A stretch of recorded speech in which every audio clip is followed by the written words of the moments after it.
wiring of the Norton Commando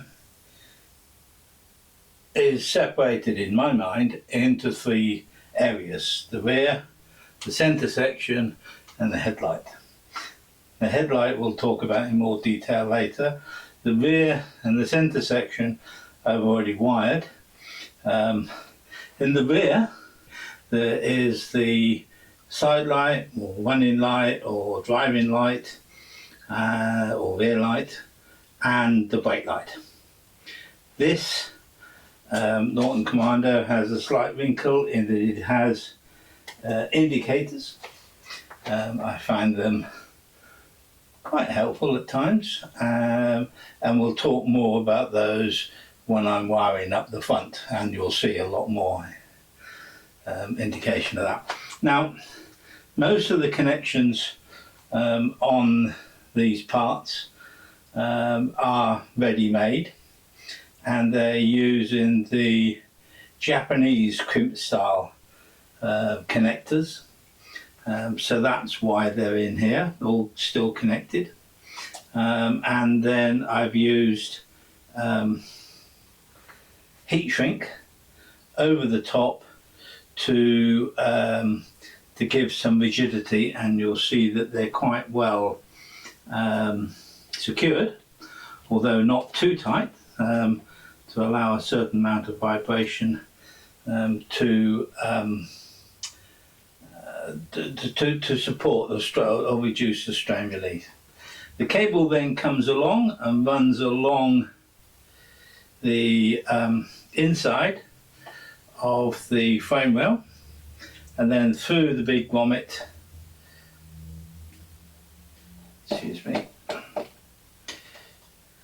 through the big grommet into the middle of the section. There is a feed coming off, and that feed has a ground connection to the chassis, which is bolted on tightly onto there, and then the other line which goes down to the brake light switch. There is a feed also from the centre which goes down to apply power to the brake light switch. The centre section consists of the battery with a feed which is fused, which then goes to the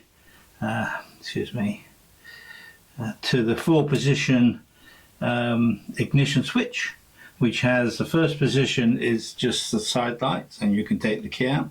Second position is off and you can take the key out. Third position is ignition on, and then the fourth position is ignition and lights on. So with the ignition on, obviously you still need the brake lights, and you need the indicators.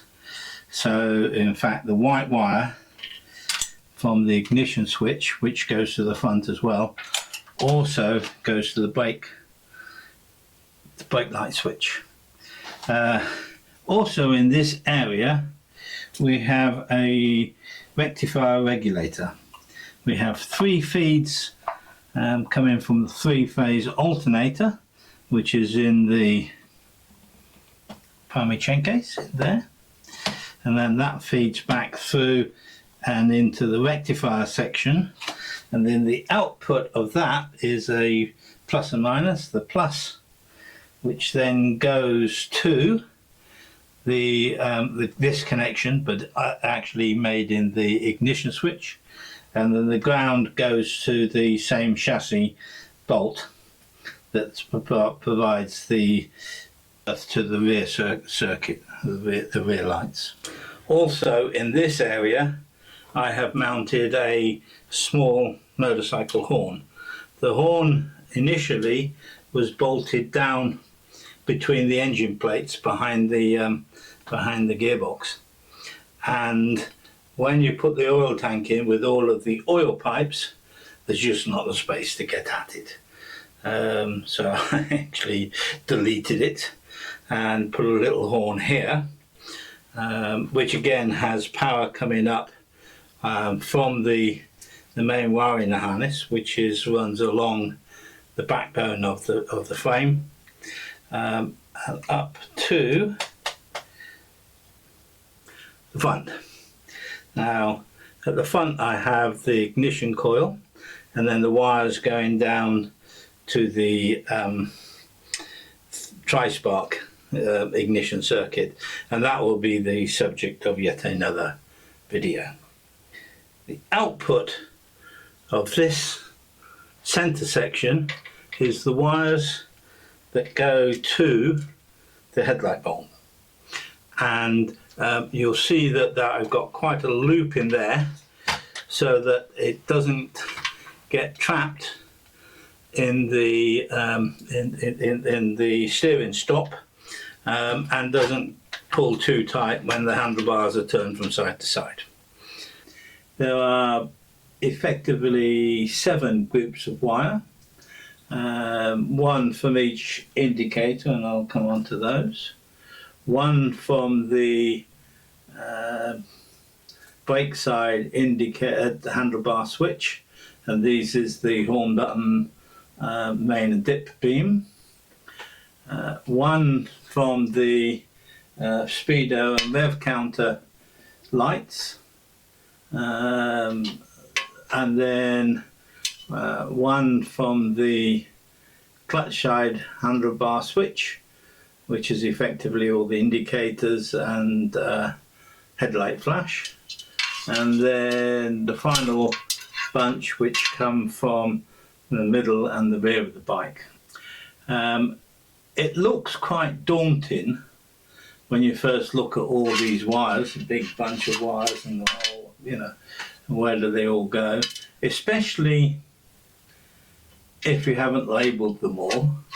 I have my sketches, of course, and I'm using the Lucas crib sheet that actually tells you what the various colours are, although there's a few extras like the yellow wire, thin wire, which is for the indicators.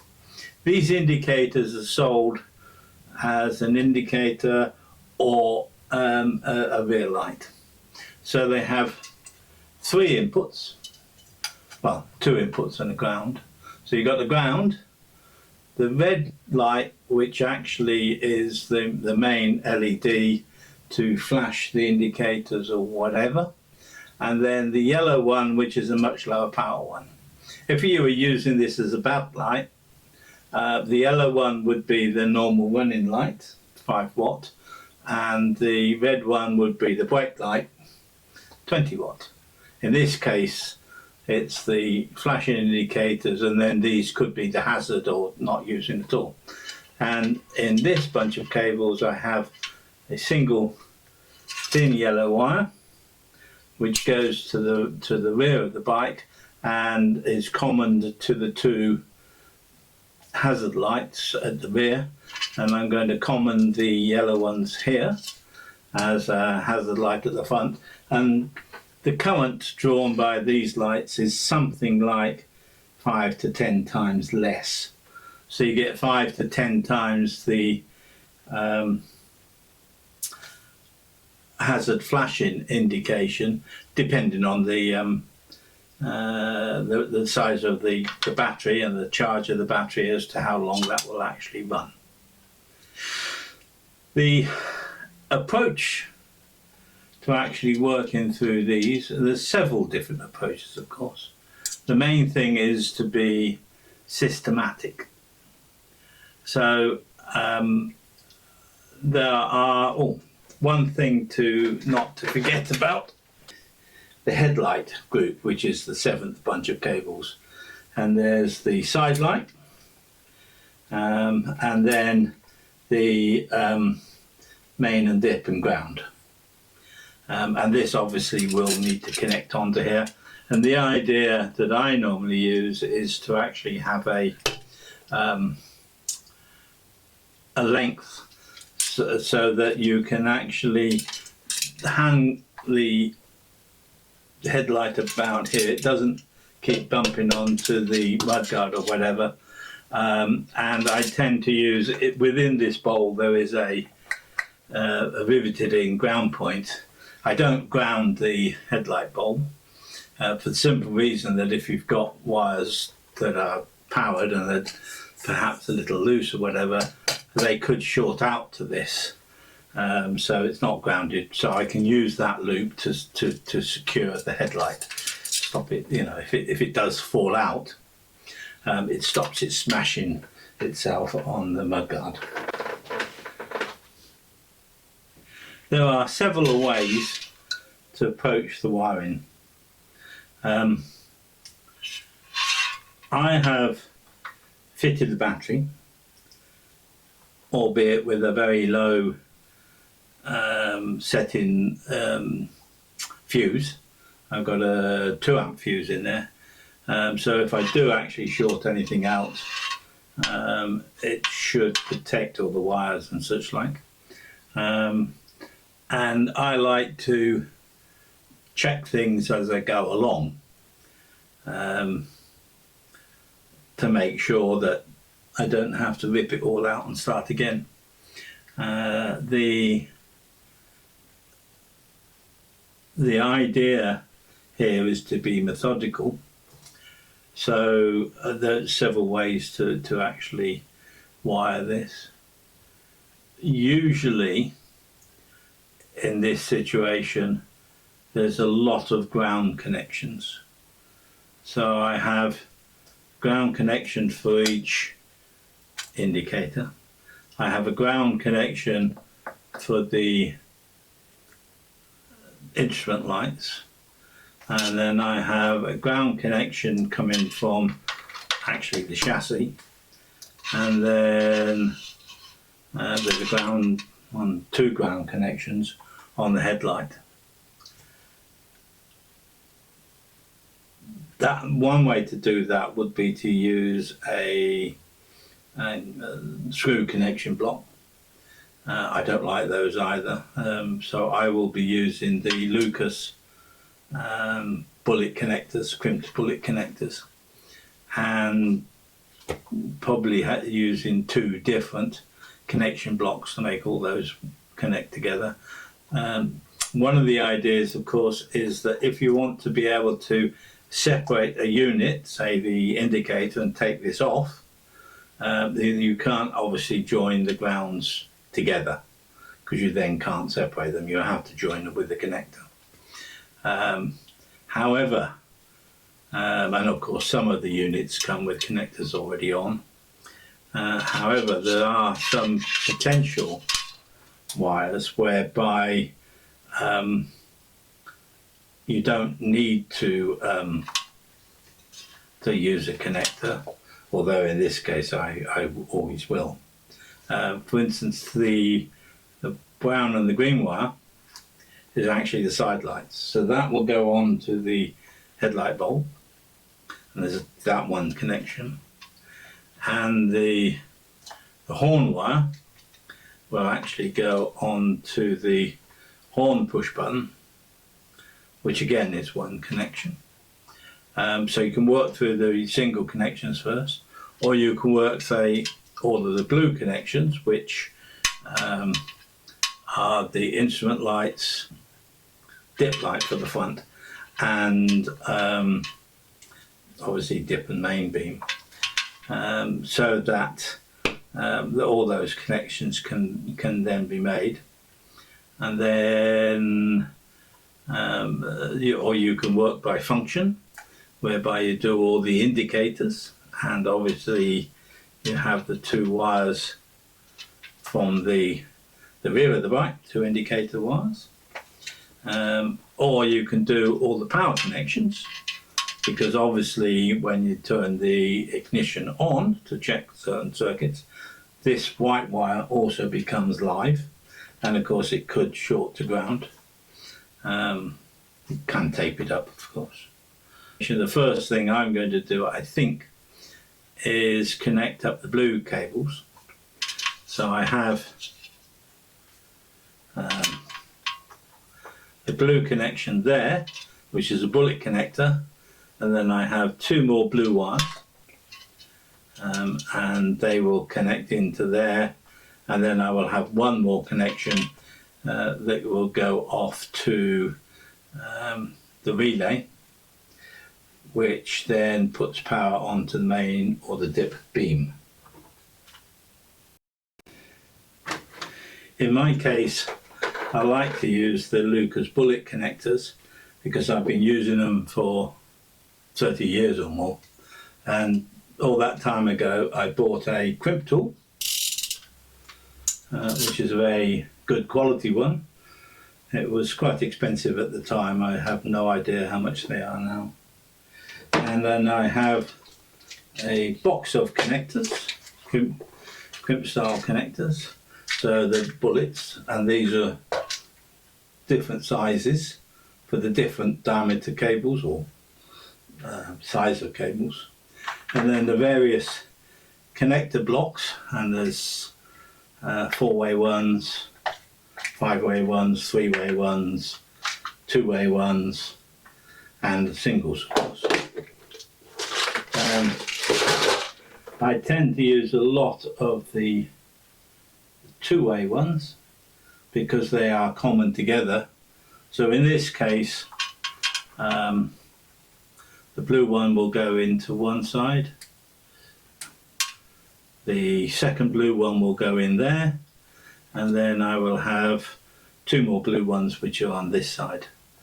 I will demonstrate making one of these. Many years ago, when I was an apprentice in the Royal Navy, we were taught to use crimp tools, and that a crimped connection of a multi-core cable was more robust in an environment where there was vibration than a soldered connection, whereby you've moved the rigid point due to the solder further back into the cable, and that's when it tends to melt. And to strip the cables, to use a sharp knife, and of course the sharpest knife you can get is scalpel.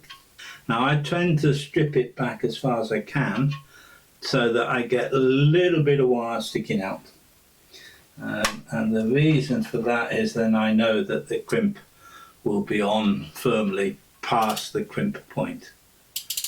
The crimp fits in such a way that the wire and the bulge for the wire is in the cutout area of the crimp, and the other side crimps onto where the bullet is, and that's one of the reasons for having the wire sticking through. You can see that you've pulled it off. So then really good squeeze, and that's the crimp done, and a good strong tug to make sure that it doesn't come off. Now I'll just demonstrate that again. Put that down before I drop it. It's great fun sorting out all the crimps. As you see, a little tuft of wire sticking out the end. Position the crimp in the tool. Make sure the wire's sticking out. Good strong squeeze, and it's there, and that is good. And I have crimp connectors on my Trident. Bought the Trident in 1974, and they're still good. So that's pretty useful. I put heat shrink on the wire behind the crimp connection, mostly as a strain relief rather than anything else. And then you push the crimps in slightly, and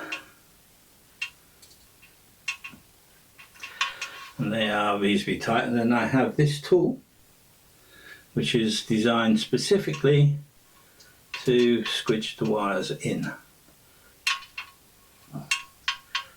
And again, this tool is very useful, rather than trying to go in one end with a pliers and push it in and things. And there is the connection.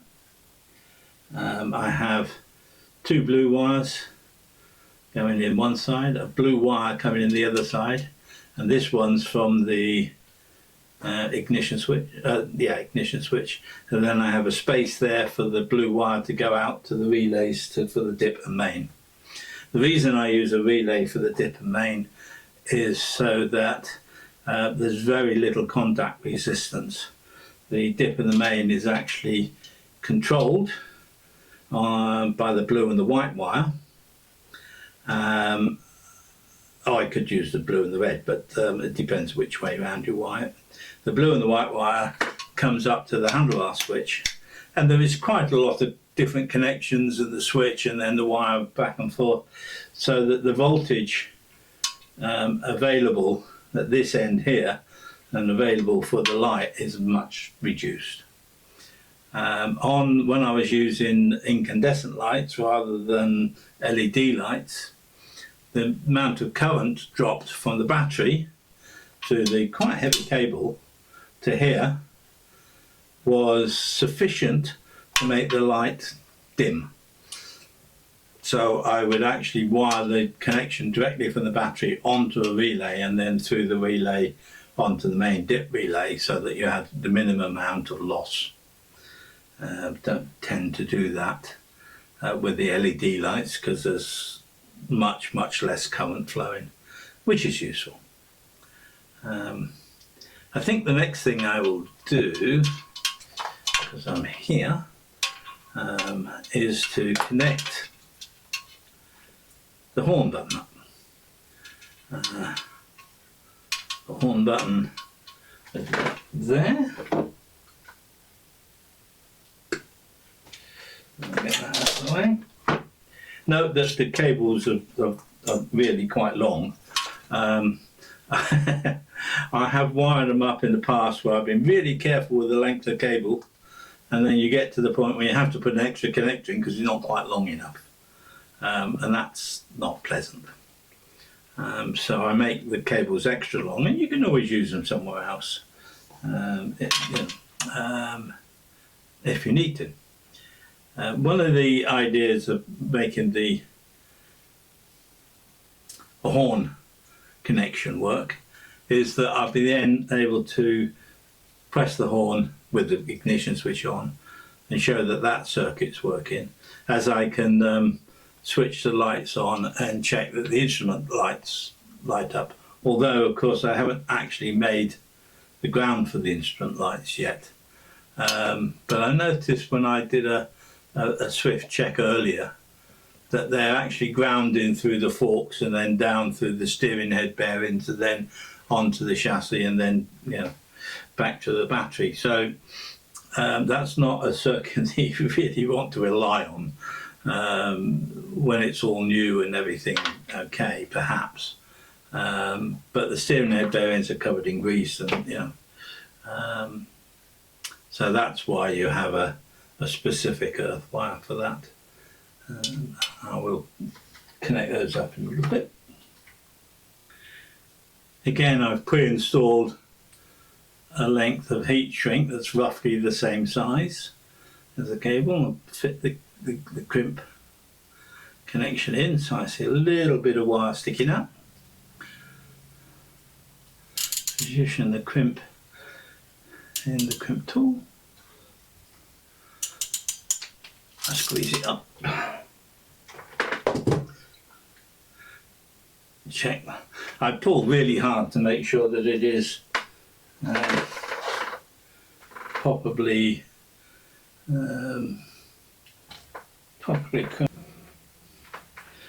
once the heat shrink is shrunk on, I can now make that connection, and then the exciting bit, see if it actually works.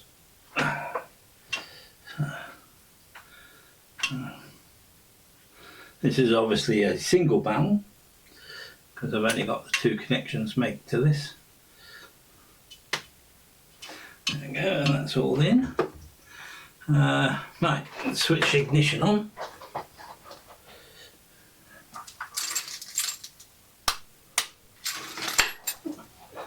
The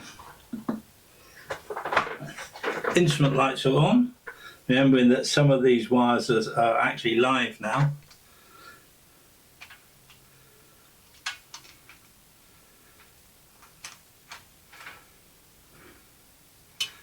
And that should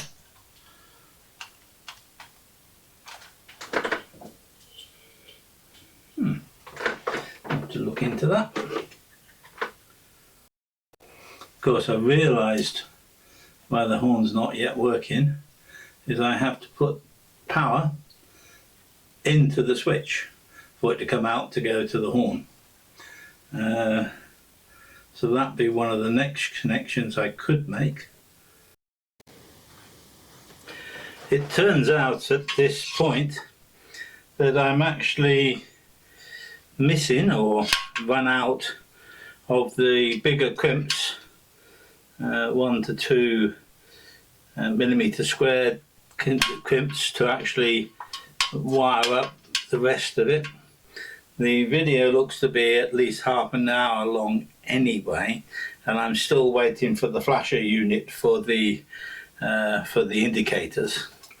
So I'm going to curtail the video here, post it, and then continue when I get the next bits, which hopefully will be soon. If they don't arrive that quickly, I will do the video for the tri-spark. Talk to you later. Thank you for watching. Bye.